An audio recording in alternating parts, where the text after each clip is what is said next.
दोस्तों, जैसा कि आप सभी जानते हैं, ऑयल रिफाइनिंग कैपेसिटी के मामले में भारत दुनिया का चौथा सबसे बड़ा देश है। इससे पहले अमेरिका और चाइना जैसे देश हैं, जिनकी ऑयल रिफाइनिंग कैपेसिटी भारत से कई गुना ज्यादा है। लेकिन जैसा कि आपको पता है, भारत सरकार अपनी ऑयल रिफाइनिंग कैपेसिटी को बढ़ाना चाहती है। सरकार का टारगेट 2030 तक 450 million tonne per year oil refining का है। तो अभी की बड़ी खबर ये है कि एक और भारत है जो अपनी ऑयल रिफाइनिंग कैपेसिटी को बढ़ाने के लिए नए नए प्रोजेक्ट लॉन्च कर रहा है, नया नया प्लान सेटअप कर रहा है। वही दूसरी ओर चाइना और अमेरिका जैसी डेवलप कंट्री जिन्होंने ऐलान कर दिया है कि वो अपनी ऑयल रिफाइनिंग कैपेसिटी नहीं बढ़ाएगी, यानी कि अब वो नई रिफाइनरी नहीं बनाएगी। उनकी रिफाइनरी क्षमता जितनी थी वो अब स्टेबल हो जाएगी और हमेशा के लिए उतनी ही रहेगी। तो आज के इस वीडियो में हम जाने कि भारत ऑयल रिफाइनिंग कैपेसिटी को इंक्रीज करना चाहता है, लेकिन अमेरिका चाइना अब इसे इंक्रीज नहीं करना चाहते हैं। अमेरिका चाइना की ऑयल रिफाइनिंग कैपेसिटी कितनी है? अमेरिका और चाइना अपनी ऑयल रिफाइनिंग कैपेसिटी को और ज्यादा क्यों नहीं बढ़ाना चाहते हैं? क्या दुनिया के अलग अलग देश अमेरिका और चीन से रिफाइंड ऑयल नहीं खरीद रहे हैं? क्या इनकी ऑयल की डिमांड कम हो गई है? चलिए जानते हैं।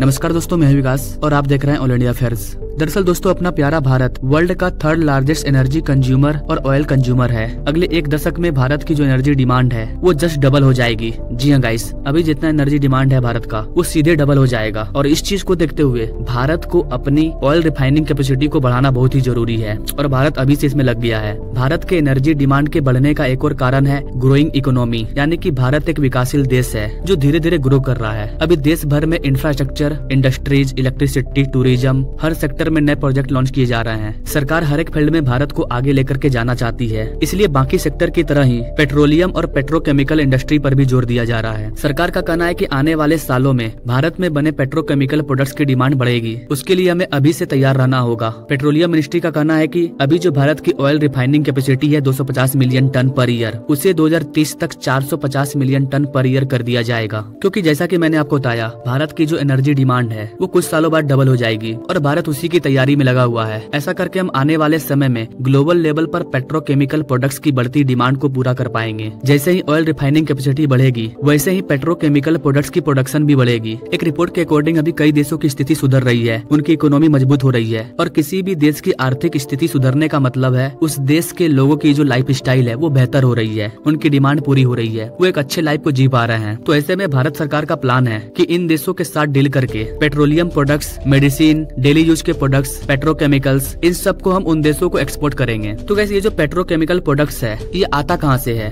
जब हम लोग ऑयल को रिफाइनिंग करते हैं तो रिफाइनिंग करने के बाद पेट्रोल डीजल अलग हो जाता है और जो बचता है वही है पेट्रोकेमिकल, और उस पेट्रोकेमिकल से पेट्रोकेमिकल प्रोडक्ट का निर्माण होता है, प्लास्टिक, कचकड़ा, बहुत सारी चीजें। तो इसका मतलब ये हुआ कि एक तरफ भारत ऑयल रिफाइनिंग करके अपनी एनर्जी डिमांड को भी पूरा करेगा और पूरी दुनिया में जो पेट्रोकेमिकल प्रोडक्ट की डिमांड बढ़ रही है उसको भी हम पूरा कर पाएंगे और वो भी एक बिजनेस बन जाएगा जो भारत से एक्सपोर्ट होगा। आई थिंक गाइस, अब तक आप समझ चुके होंगे कि भारत क्यों अपनी ऑयल रिफाइनिंग कैपेसिटी को बढ़ाने पर जोर दे रहा है। इसके अलावा अमेरिका और चीन, इन्होंने रिफाइनिंग क्षमता को सीमित कर दिया है। इसका पहला रीजन ये है कि ये ग्रीन एनर्जी को अपनाने का काम कर रहे हैं, ये रिन्यूएबल एनर्जी प्रोजेक्ट को लॉन्च कर रहे हैं। हालांकि भारत भी कई सारी रिन्यूएबल एनर्जी पर काम कर रहा है, green hydrogen, solar energy, biogas, green ammonia, सूर्योदय परियोजना, ऐसे कई प्रोजेक्ट हैं। लेकिन इसके साथ साथ हम ऑयल रिफाइनिंग कैपेसिटी को इंक्रीज कर रहे हैं। यहाँ पर आपको बता देगा इसकी एक और अमेरिका और चाइना है, उनका कहना है कि रिफाइनिंग क्षमता बढ़ाने से कोई भी फायदा नहीं होने वाला है, क्योंकि अब पूरी दुनिया इलेक्ट्रिक व्हीकल की ओर स्विच कर रही है और अगले 50 सालों के भीतर क्रूड ऑयल खत्म हो जाएगा। और गैस, ये तो आप सभी जानते हैं कि फॉसिल फ्यूल आज न तो कल खत्म हो ही जाएगा, इसलिए वो ज्यादा रिफाइनरी बना करके अपना नुकसान नहीं करना चाहते हैं। लेकिन गैस, यहाँ पर समझने वाली एक और चीज है कि ये देश अपनी ऑयल रिफाइनिंग कैपेसिटी को और अधिक क्यों नहीं बढ़ाना चाहते हैं। गैस, अमेरिका और चाइना का जो ऑयल रिफाइनिंग कैपेसिटी है वो 17 से 18 बैलन पर डे है। जी गाइस, पर डे। और भारत का कितना है? 250 मिलियन टन पर ईयर। तो भारत बहुत पीछे है और ये लोग बहुत आगे निकल चुके हैं। तो अगर अब ये अपनी कैपेसिटी बढ़ाते हैं तो इनको नुकसान ही नुकसान होगा, लेकिन भारत बहुत नीचे है। अगर अमेरिका चाइना 17 से 18 मिलियन बैरल ऑयल को पर डे रिफाइन करते हैं तो भारत को एटलीस्ट कम से कम 10 मिलियन बैरल ऑयल को रिफाइन करना होगा पर डे। उस हिसाब से भारत बहुत पीछे है, इसलिए भारत को अपना ऑयल रिफाइनिंग कैपेसिटी बढ़ाने की जरूरत है और इन देशों को कम करने की जरूरत है। लेकिन ये कम नहीं करने वाले हैं, ये अब जितना है उतना में ही चलेंगे। तो गैस, ये भी एक बहुत बड़ा रीजन है। भारत के जो पेट्रोलियम सचिव पंकज जैन है, उनका कहना है कि प्लास्टिक, परफ्यूम,